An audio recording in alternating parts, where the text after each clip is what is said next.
নমস্কার বন্ধুরা, রিম্পা অ্যান্ড স্তুতি চ্যানেলে তোমাদের সকলকে অনেক অনেক স্বাগত। তো গরমের দাবদাহ থেকে বাঁচতে দেখো একটুখানি স্বস্তি হচ্ছে। বৃষ্টি পড়ছে, আজ প্রচণ্ড বৃষ্টির সাথে বজ্রবিদ্যুৎ ফ্রি।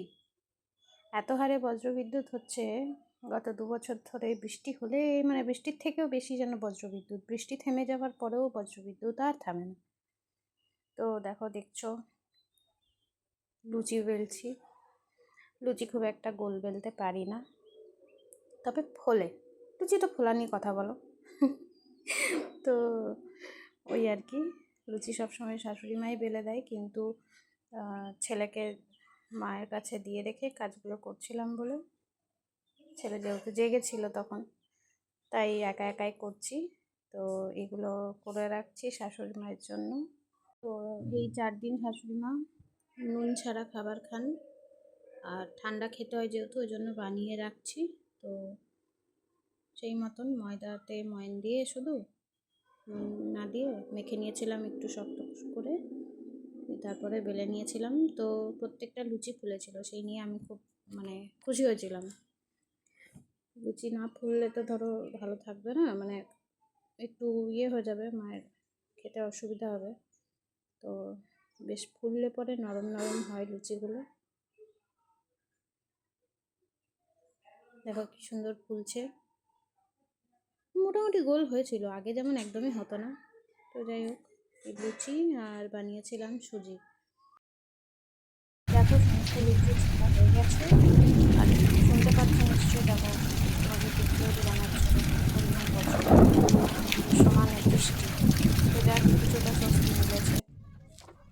তো এবার দেখো সুজিটা বানিয়ে নেব। তো তার জন্য কড়াইতে সুজি আগে থেকে ঢেলে নিয়েছিলাম। এবার এটা একটু কিছুক্ষণ নাড়াচাড়া করে নেব, তাহলে হালকা হালকা করে ভাজা হবে। একটু সাদা তেল দিয়ে দিয়েছি, সাদা তেল দিলে বেশ ভালো হয়, ঘি দিলে আরও ভালো হয়, তো ঘিটা একটু অ্যাভয়েডই করি। তো সাদা তেল দিয়ে বেশ সুন্দর করে নাড়াচাড়া করে নিয়ে চিনিটা দিয়ে নেব। চিনি দিয়েও কিছুক্ষণ নাড়াচাড়া করার পরে দেব দুধটা।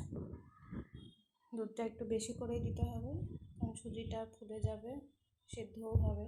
তো 4-5 মিনিট সেদ্ধ করে নিলেই রেডি হয়ে যাবে। আর কাজুটা যেহেতু শক্ত থাকে, মায়ের খেতে অসুবিধা হয়, ওই জন্য কাজুটাও চিনিটা দেওয়ার পরেই দিয়ে নেড়ে চেড়ে নিলাম। তাহলে এরপরে যখন দুধটা দেবো ওটা ফুটবে, সেদ্ধ হয়ে যাবে তাহলে।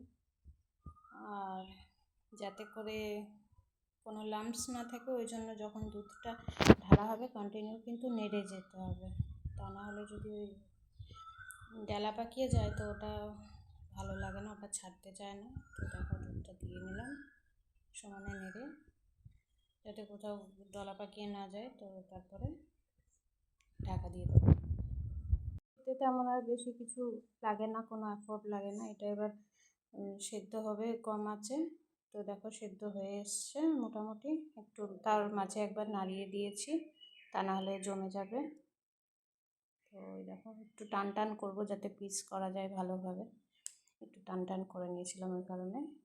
তো মায়ের লুচি আর সুজি বানানো আমার হয়ে গেছে। এরপরে আর যা যা খাবে, মিষ্টি আনা হয়ে গেছে, দই আনা হয়ে গেছে, ফল জুস, এগুলো বানানোর পরে রাতে সবশেষে চাটা বানিয়ে রেখেছি। আমার ভিডিও যদি তোমাদের ভালো লেগে থাকে অবশ্যই একটা লাইক করে দিও, আর চ্যানেলে যারা নতুন ভিজিট করছো প্লিজ অবশ্যই চ্যানেলটিকে সাবস্ক্রাইব করে যেও।